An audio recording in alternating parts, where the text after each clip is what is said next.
목돈 1억으로 한 10억을 만드는 방법 뭐가 있을까요? 네. 일단 10억이 어딨어. 막, 이러지 않습니까? 10억 있어요. 집값이 10억이야. 아, 그러네요. 네. 그 집을 연금으로 받으면 돼요. 근데 그 집을 내가 주구장창 어떻게든 자식에게 주고 간다고 생각하니까 연금이 불가능한 것이지. 그러니까 사실 정상적인 사회생활을 꾸준하게 해오신 분들이라면 국민연금도 있고 퇴직금도 있고 주택도 있고 개인연금도 있고 하니까 한 달에 뭐 최소 2, 300, 3, 400 마련하는 건 그게 어려운 게 아닙니다. 근데 이제 지금부터 막 준비하신 분들은 내가 연금 500도 힘들고 400도 힘들고 더군다나 아까 10억? 어떻게 마련해? 라고 하시죠. 근데 그거를 목돈 개념으로 만들어 가려고 하지 마시고 국민연금, 퇴직연금, 개인연금 하나씩 쌓아가라. 그래서 그걸 장기적으로 투자하면 나중에 그만큼 효과가 있는 것이니까 그렇게 하시면 될 것 같고, 굳이 1억으로 10억을 만들어야 된다. 특히 이제 우리 프로그램 보시는 분들 중에서 그런 게 많을 거 아닙니까? 내가 돈을 불려야 된다. 근데 방법이 있어요. 방법이 있어. 뭘까요? 사실 제가 불과 3년 사이에 1억을 10억으로 만들었습니다.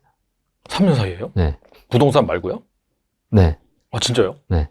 어떻게? 제가 3년 전에 연봉이 1억이었고요. 지금 연봉이 10억이에요. 자, 그러네요, 진짜. 말씀드릴게요. 이 얘기를 드리는 이유가 뭐냐면, 재작년에 우리 다 아시는 분들, 이제 투자하신 분들은 다 워렌 버핏 아시죠? 그렇죠. 예, 워렌 버핏이 세계적인 투자의 규제, 그리고 뭐 재산만 해도 뭐 셀 수 없는 천문학적인 재산을 갖고 있죠. 워렌 버핏이 운영하는 회사가 버크셔 해서웨이라는 그 사모 펀드 회사가 있습니다. 그 펀드 지금 주식이 뭐 거의 6, 7억 되더라고요. 한 주당. 맞아요. 네. 엄청 비싸요. 그죠. 네. 근데 그 회사가 1년에 한 번씩 주주총회를 합니다. 2022년 주주총회에서 이제 그때 막 이제 코로나도 있었고, 근데 그때 인플레이션이 심했지 않습니까? 미국이. 그래서 물가가 막 상승하는 상황이었어요. 그때 주총을 했는데, 거기서 한 20, 30대 젊은 아가씨가, 워렌 버핏에게 질문을 했습니다. 이렇게 물가가 상승하고 이런 상황에서 그걸 해지하기 위해서 내가 투자 수익을 더 많이 올려야 되는데, 그거 하기 위해서 어떻게 투자하면 됩니까? 어디에 투자하면 됩니까? 라고 워렌 버핏에게 물어봤어요. 워렌 버핏이 뭐라 그랬게요? 뭐 종목을 알려주진 않았어요. 네, 어떤 종목을 알려주진 않았겠죠. 어떻게 투자해라, 무슨 뭐 이렇게 분산 투자해라, 뭐가 이게 같이 투자해라, 뭐 이런 얘기를 했을 줄 알았는데 그런 얘기 안 했어요. 워렌 버핏이 그 아가씨한테 뭐라 그랬냐? 이렇게 했어요. Invest in yourself. 너 자신에게 투자해라. 투자에서 가장 좋은 방법은, 물론 우리가 주식이나 뭐 부동산을 투자해가지고 수익을 내는 것도 방법이지만, 사실 그건 우리가 대표적으로 불로소득이라 하죠. 노동이 반영되어 있지 않는, 물론 그것도 노동이라고 생각하시는 분도 계시지만, 어쨌든 그런 면에서 우리가 낼 수 있는 가장 큰 수익이 뭔가 봤더니 내 몸값을 올리는 거예요. 몸값. 그런데 몸값은 하루아침에 올라가는 게 아니거든요. 그래서 꾸준하게 내 자신의 투자에서 내 몸값을 올리면, 이게 어느 순간은 올라가지 않는 것처럼 보이지만 꾸준하게 투자하고 노력하게 되면 몸값이 천정부지로 솟을 수 있다는 겁니다. 우리 사회에서 성공한 사람들은 대부분 다 몸값에 투자해서 준비한 사람들이에요. 저 연금에 대한 얘기 지금 20년째 하고 있어요. 20년째 한 것 중에서 15년은 손가락 빨았어요. 아무도 안 들어줬으니까. 네 말은 맞아. 근데 뭐 부동산 올라가고 있는데 뭐하러 누가 연금해? 부동산 하지. 근데 저는 연금이 중요하다라는 얘기 계속 했어요. 근데 제 주변에 연금 얘기하는 사람은 저밖에 없더라고요. 그런데 막상 사회가 이제 연금에 대해서 관심을 갖기 시작하고, 그러다 보니까 이제 사람들이 알아보기 시작하는 거야. 근데 알아보기 시작했더니 연금에 대해서 이야기하는 사람은 연금 박사밖에 없어. 그러니까 다 저한테 물어보는 겁니다. 제 몸값이 최근 몇 년 사이에 10배가 넘게 뛰었어요. 그랬더니, 그러니까 어쨌든 이런 기회가 뭐 운이 좋았어? 아니요, 저는 그렇게 생각하지 않아요. 제가 수십 년간 연금의 시대가 올 거라고 생각해서 꾸준하게 준비해 왔으니까. 그래서 우리 방송 보시는 분들에게 투자를 통해서 수익을 내는 것도 물론 중요하고 당연히 지금 시대에 병행해 가야 되는 거지만, 그것 때문에 내가 매일같이 앉아가지고 그냥 뭐 주식이나 쳐다보고 있고 이 단타하고 이런다고 내가 주식이 더 나은 게 아니잖아요. 그 시간에 열심히 일해서 내 몸값을 올리고 내 가치를 올리는 것이 내 연봉을 2배, 3배, 10배로 올리는 방법이죠. 1억짜리 아파트가 10억이 되는 방법? 그런 땅 찾기 쉽지 않잖아요.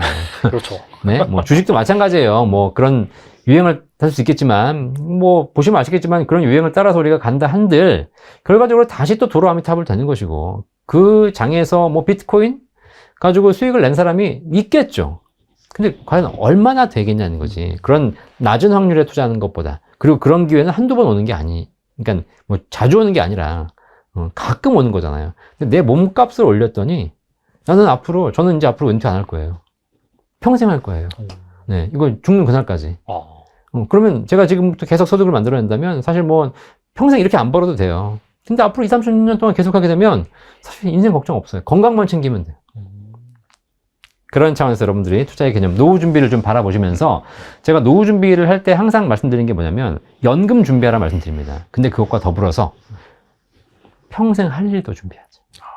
평생 할 일과 평생 소득을 준비하는 것, 이것이 노후 준비의 가장 큰 핵심이고 한 달에 노후에 내가 200만 원만 벌 수 있다면 사실 통장에 5억 이상 있는 효과가 납니다.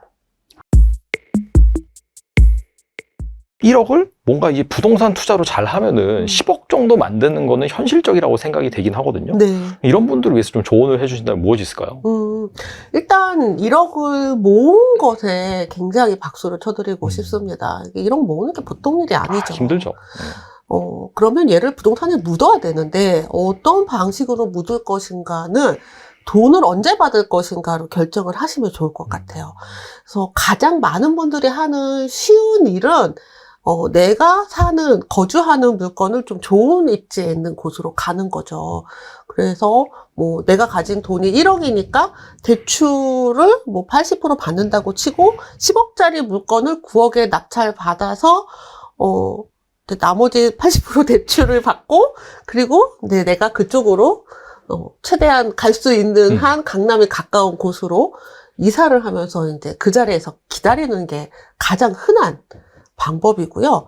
요거 말고 나는 거처를 다른 곳에 할 거다.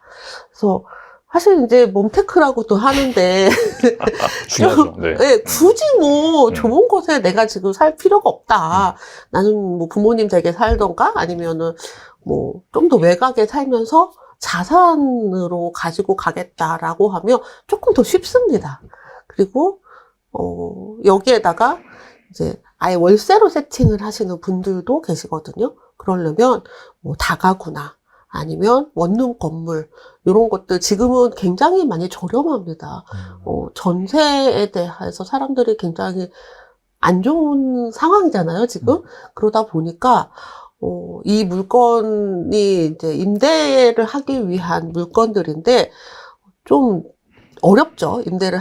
기존에 임대하시는 분들이. 그래서 경매로 나왔을 때도 낙찰가가 꽤 낮아졌거든요. 그래서 이런 거를 내가 가진 자산으로 대출과 내가 가진 자산으로 잘 세팅을 한 후에 임차인들이 다 맞춰지면 그때는 안정적인 수익이 날 수 있거든요. 근데 조금 다른 물건보다는 좀 난이도가 있죠. 그리고 임차인들을 많다 보니까 그 많은 임차인들을 관리해야 되는 부담들도 있는 건 사실이에요.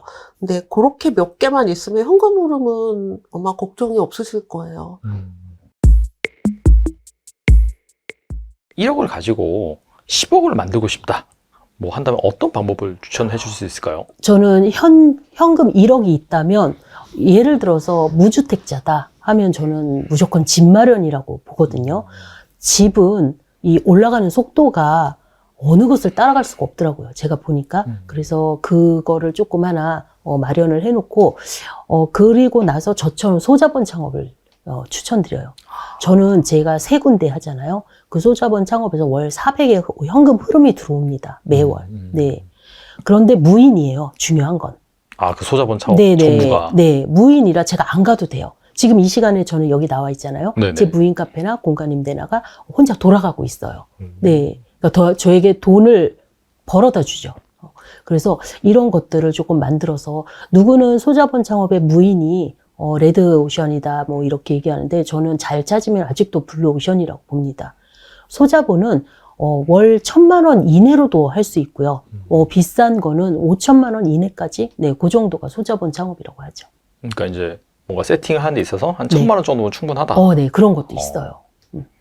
그러면 공간 임대는 구체적으로 어떤 사업인가요? 공간 임대는 말 그대로 나의 그 공간을 남에게 빌려주는 거예요. 월세 개념도 빌려주는 거잖아요. 그거랑 조금 달라요. 월세는 집 자체를 빌려줘서 뭐 1년이건 2년이건 하는데 공간은 일주일에서 아니면 15일에서 아니면 한 달. 우리 한 달 살기 이런 거 하잖아요. 그렇죠. 그것처럼 그런 공간을 빌려주는 거예요. 그래서 타 지역에 가고 싶어서 뭐 바닷가 근처에서 살고 싶은데 내가 거기서 집을 뭐 1년씩 얻을 수 없으니 한 달만 얻어보는 거죠. 그래서 그런 식으로 사는 분들이 생각보다 되게 많으세요. 네, 그리고 거기는 이제 관광지고요. 그렇겠죠. 또 주거지가 있어요. 주거지에서 혹시 공간임대가 될까? 그런데 됩니다. 제가 보니까 어떤 식으로 되냐면 이제 대학 병원 같은데 네. 그 근처에 가면은 어떤 수요가 있냐면 우리 그 간호사들 실습생들 있죠. 그런 친구들이 계속 대학 병원에 실습으로 와요. 근데 그들이 먹고 잘 곳이 필요해요. 2, 3주 동안에. 그럼 그런 공간들을 내가 월세를 또 얻어서 할 수 없으니 그런 공간들을 막 1주, 2주, 3주 아니면 한 달 이렇게 끊어서 이렇게 대여해주는, 예, 임대해주는 그런 것들이에요. 근데 그 수요가 나쁘지 않아서 굉장히 잘 되고 있습니다. 약간 니치 맡기시네요. 약간 네, 특수성을 고려를 한. 네.